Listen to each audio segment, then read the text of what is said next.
بسم اللہ الرحمن الرحیم۔ السلام علیکم۔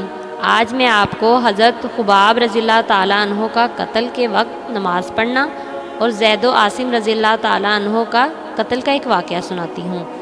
احد کی لڑائی میں جو کافر مارے گئے تھے ان کے عزیزوں میں انتقام کا جوش زور پر تھا۔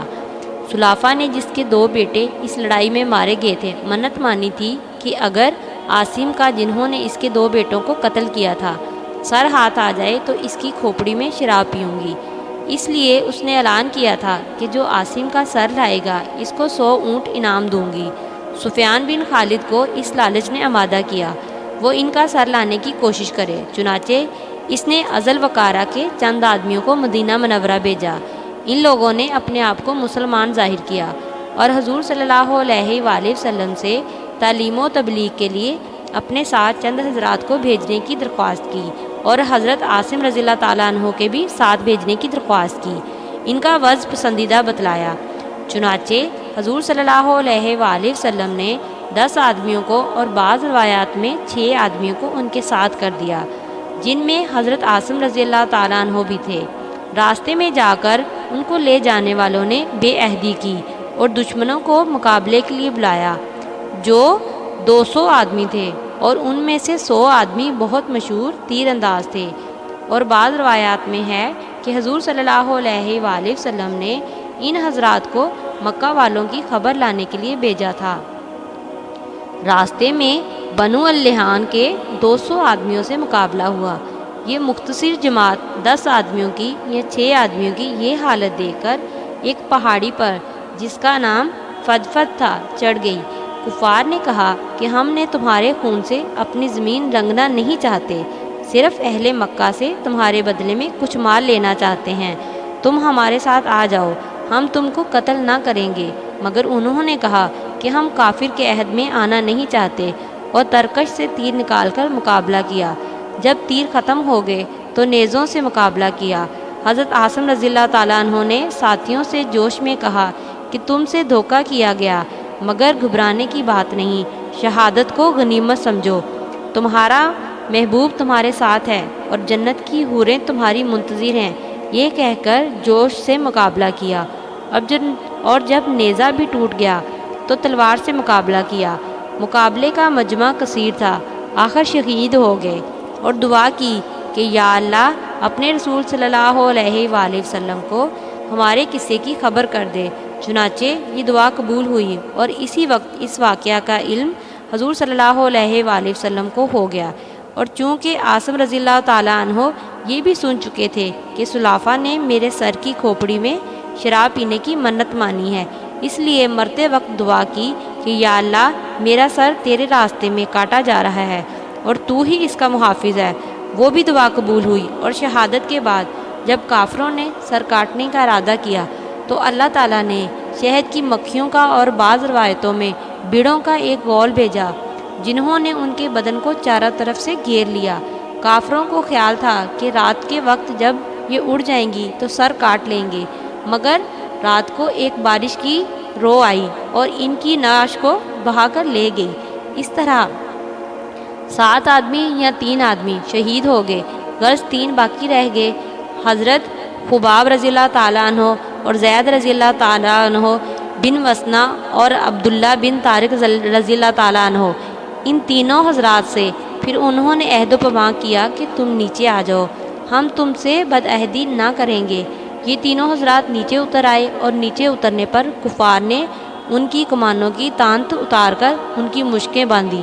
حضرت عبداللہ بن طارق نے فرمایا کہ یہ پہلی بد عہدی ہے، میں تمہارے ساتھ ہرگز نہ جاؤں گا، ان شہید ہونے والوں کا اقتدار ہی مجھے پسند ہے۔ انہوں نے زبردستی ان کو کھینچا، مگر یہ نہ ٹلے تو ان لوگوں نے ان کو بھی شہید کر دیا۔ صرف 2 حضرات ان کے ساتھ رہے جن کو لے جا کر ان لوگوں نے مکہ والوں کے ہاتھ فروخت کر دیا۔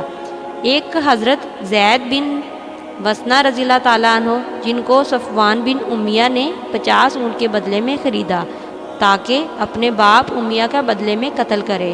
دوسرے حضرت خباب جن کو حجیر بن ابی احباب نے 100 اونٹ کے بدلے میں خریدا تاکہ اپنے باپ کے بدلے میں ان کو قتل کرے۔ بخاری شریف کی یہ روایت ہے کہ حارث بن عامر کی اولاد نے خریدا کہ انہوں نے بدر میں حارث کو قتل کیا تھا۔ صفوان نے تو اپنے قیدی حضرت زاد رضی اللہ تعالیٰ عنہ کو فوراً ہی حرم سے باہر اپنے غلام کے ہاتھ بھیج دیا کہ قتل کر دیے جائیں۔ اس کا تماشا دیکھنے کے واسطے اور بھی بہت سے لوگ جمع ہوئے، جن میں ابو سفیان بھی تھا۔ اس نے حضرت زید رضی اللہ تعالیٰ عنہ سے شہادت کے وقت پوچھا کہ اے زید، تجھ کو خدا کی قسم سچ کہنا، کیا تجھ کو یہ پسند ہے کہ محمد صلی اللہ علیہ وآلہ وسلم کی گردن تیرے بدلے میں مار دی جائے اور تجھ کو چھوڑ دیا جائے کہ اپنے اہل و عیال میں خوش و خرم رہے؟ حضرت زید رضی اللہ تعالیٰ عنہ نے فرمایا کہ خدا کی قسم مجھے یہ گوارا نہیں کہ حضور صلی اللہ علیہ وآلہ وسلم جہاں ہیں وہیں ان کے ایک کانٹا بھی چبھے اور ہم اپنے گھر آرام سے رہیں۔ یہ جواب سن کر قریش حیران رہ گئے۔ ابو سفیان نے کہا، محمد صلی اللہ علیہ وآلہ وسلم کے ساتھیوں کو جتنی ان سے محبت دیکھی ان کی نظیر کہیں نہیں ملتی۔ اس کے بعد حضرت زید شہید کر دیے گئے۔ حضرت خباب رضی اللہ تعالیٰ عنہ ایک عرصے تک قید میں رہے۔ وجیر کی باندی جو بعد میں مسلمان ہو گئیں کہتی ہیں کہ جب خباب رضی اللہ تعالیٰ عنہ ہم لوگوں کی قید میں تھے تو ہم نے دیکھا کہ خباب رضی اللہ تعالیٰ عنہ ایک دن انگور کا بہت بڑا خوشہ آدمی کے سر کے برابر ہاتھ میں لیے ہوئے انگور کھا رہے ہیں، اور مکہ میں اس وقت انگور بالکل نہیں تھے۔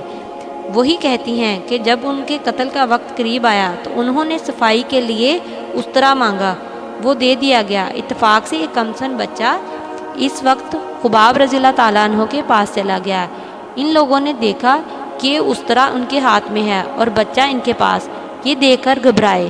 خباب رضی اللہ تعالیٰ عنہ نے فرمایا، کیا تم یہ سمجھتے ہو کہ میں بچے کو قتل کر دوں گا؟ ایسا نہیں کر سکتا۔ اس کے بعد انہوں کو حرم سے باہر لایا گیا اور سولی پر لٹکانے کے وقت آخری خواہش کے طور پر پوچھا گیا کہ کوئی تمنا ہو تو بتاؤ۔ انہوں نے فرمایا کہ مجھے اتنی مہلت دی جائے کہ 2 رکعت نماز پڑھ لوں کہ دنیا سے جانے کا وقت ہے اور اللہ جل شانہ کی ملاقات قریب ہے۔ چنانچہ مہلت دی گئی۔ انہوں نے 2 رکعتیں نہایت اطمینان سے پڑھیں اور پھر فرمایا کہ اگر مجھے یہ خیال نہ ہوتا کہ تم لوگ یہ سمجھو گے کہ میں موت کے ڈر کی وجہ سے دیر کر رہا ہوں تو 2 رکعت اور پڑھتا۔ اس کے بعد سولی پر لٹکا دیے گئے تو انہوں نے دعا کی، یا اللہ، کوئی ایسا شخص نہیں ہے جو تیرے رسول اللہ صلی اللہ علیہ وآلہ وسلم تک میرا آخری سلام پہنچا دے۔ چنانچہ حضور صلی اللہ علیہ وآلہ وسلم کو بذریعہ وہی اسی وقت سلام پہنچایا گیا۔ حضور صلی اللہ علیہ وآلہ وسلم نے فرمایا، وعلیکم السلام یا خباب رضی اللہ تعالیٰ عنہ، اور ساتھیوں کو اطلاع فرمائی کہ خباب رضی اللہ تعالیٰ عنہ کو قریش نے قتل کر دیا۔ حضرت خباب رضی اللہ تعالیٰ عنہ کو جب سولی پر چڑھایا گیا تو 40 کافروں نے نیزے لے کر چاروں طرف سے ان پر حملہ کیا اور بدن کو چھلنی کر دیا۔ اس وقت کسی نے قسم دے کر بھی یہ پوچھا کہ تم یہ پسند کرتے ہو کہ تمہاری جگہ محمد صلی اللہ علیہ وآلہ وسلم کو قتل کر دیں اور تم کو چھوڑ دیں؟ انہوں نے فرمایا، اللہ عظیم واللہ عظیم، مجھے یہ بھی پسند نہیں کہ میری جان کے فدیہ میں ایک کانٹا بھی حضور صلی اللہ علیہ وآلہ وسلم کو چبھے۔ ویسے تو ان قصوں کا ہر لفظ عبرت ہے، لیکن اس قصے میں 2 چیزیں خاص طور سے قابل قدر اور قابل عبرت ہیں۔